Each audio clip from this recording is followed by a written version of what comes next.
జై శ్రీరామ్ అందరికీ నమస్కారం. వెల్కమ్ టు న్యూస్ అఖండ. నేను మీ కస్తూరి శ్రీధర్.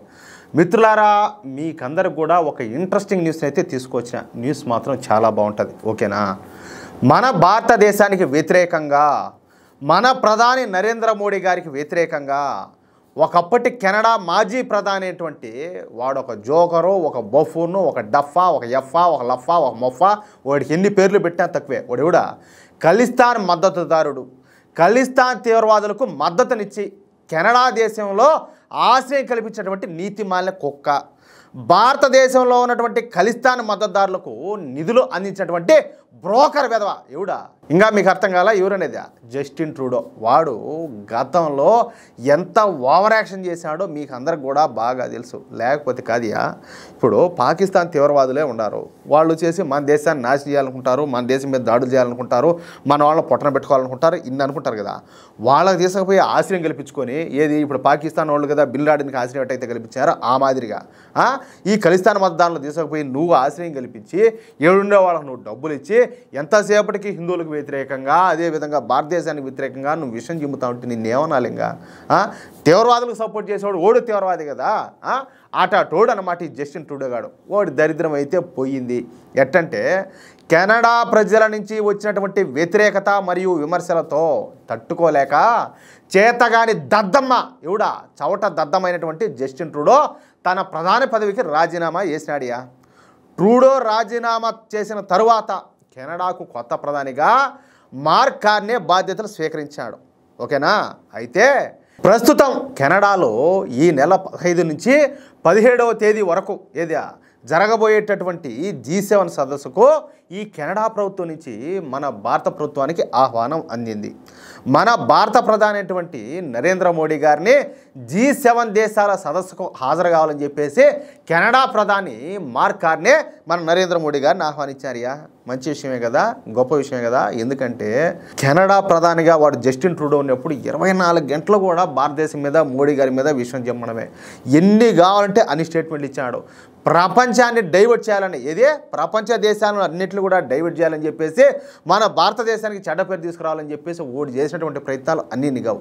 ఓడిపోయిన తర్వాత ఇదిగో ఇప్పుడు ఈయన వచ్చిన తర్వాత ఇప్పుడిప్పుడే మన భారతదేశానికి కెనడాకు కొంచెం సత్సంబంధాలు మళ్ళీ మెరుగుపడుతున్నాయి. ఓకేనా? ఈ క్రమంలోనే ఈ కెనడా ప్రధాని వచ్చేసి మన మోడీ గారిని ఈ G7 దేశాల సదస్సుకు అయితే కెనడాకు ఆహ్వానించారు. అతి పెద్ద ఆర్థిక వ్యవస్థ కలిగినటువంటి భారతదేశం లేకుండా, భారత ప్రాతినిధ్యం లేకుండా G7 సమావేశం ఎలా నిర్వహిస్తామంటూ కెనడా ప్రధాని ఈ మార్క్ కార్నే భారత వ్యతిరేకులకు గుయ్యమనేటట్టు సమాధానం చెప్పినాడు. దీంతో కెనడాలో ఉన్నటువంటి సిక్కు సంఘాల రూపంలో ఉన్నటువంటి ఖలిస్తాన్ మద్దతుదారులు గోల చేస్తా ఓవర్ యాక్షన్ తప్పడం మొదలుపెట్టినారు.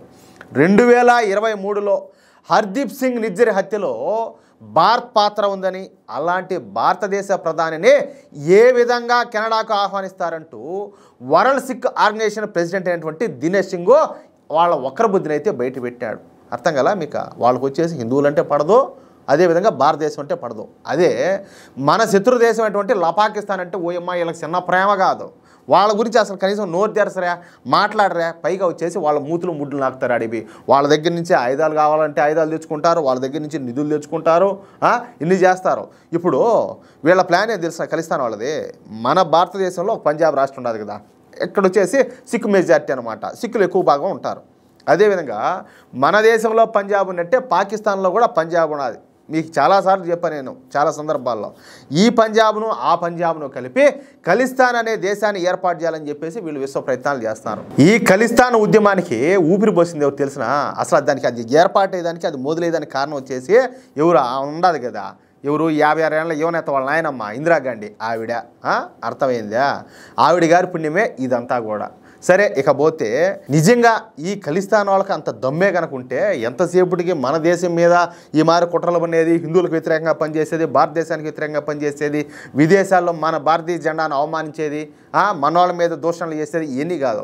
డిక్కీలో దమ్ముంటే పోయి పాకిస్తాన్లో పంజాబ్ ఉన్నది కదా, ఆ పంజాబ్ను వచ్చేసి మీరు స్వాధీనం చేసుకోండి ఫస్ట్ మీకు చేతనైతే.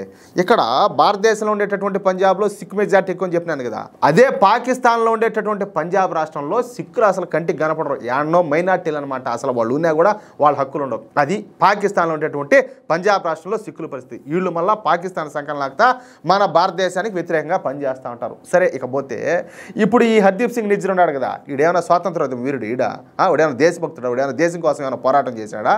వాడికి నీచ్ కమ్మినేగాడు, వాడికి డిక్కి బుక్కిగాడు, వాడు వచ్చేసి భారతదేశానికి వ్యతిరేకంగా పనిచేశాడు, హిందూ సమాజానికి వ్యతిరేకంగా పనిచేశాడు, మన దేశాన్ని ముక్కలు చేయాలని చెప్పి చూశాడు. చెప్పాలంటే కాదు, అసలు వాడు ఉగ్రవాది. అలాంటి ఉగ్రవాదం ఉండా కొడుకుని వాడిని వెనకేసుకొని వచ్చేవాళ్ళు వీళ్ళంతా మాత్రం కరెక్టు? వీళ్ళు ఎట్టేటోళ్ళు ఇంక మీరు ఆలోచించండి. ఒక భారత వ్యతిరేకికి, ఒక తీవ్రవాదికి సపోర్ట్ చేసే వాళ్ళని అసలు వీళ్ళని ఏమనాలా?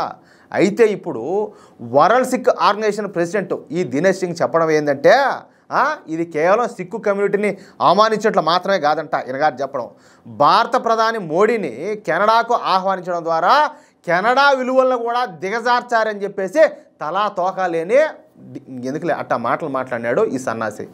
గతంలో కూడా ఖలిస్తాన్ నాయకుడైనటువంటి గురుపత్వంత్ సింగ్ పన్ను కూడా ఇదే విధంగా మాట్లాడినాడు, మన దేశానికి వ్యతిరేకంగా మాట్లాడినాడు, మోడీ గారిని అంతం చేస్తా అన్నాడు, పార్లమెంట్ లేపేస్తా ఉన్నాడు, ఇట్లాంటి మాటలన్నీ కూడా మాట్లాడినారు. అయ్యా చెప్తాను, మీకు అందరికీ తెలుసు, మన మనసుల్లో వచ్చేసి సిక్కు సమాజానికి ఒక మంచి గౌరవం ఉన్నది. ఎందుకంటే వాళ్ళు దేశం కోసం ప్రాణాలు ఇస్తారు, అవసరమైతే ప్రాణాలు తీస్తారు.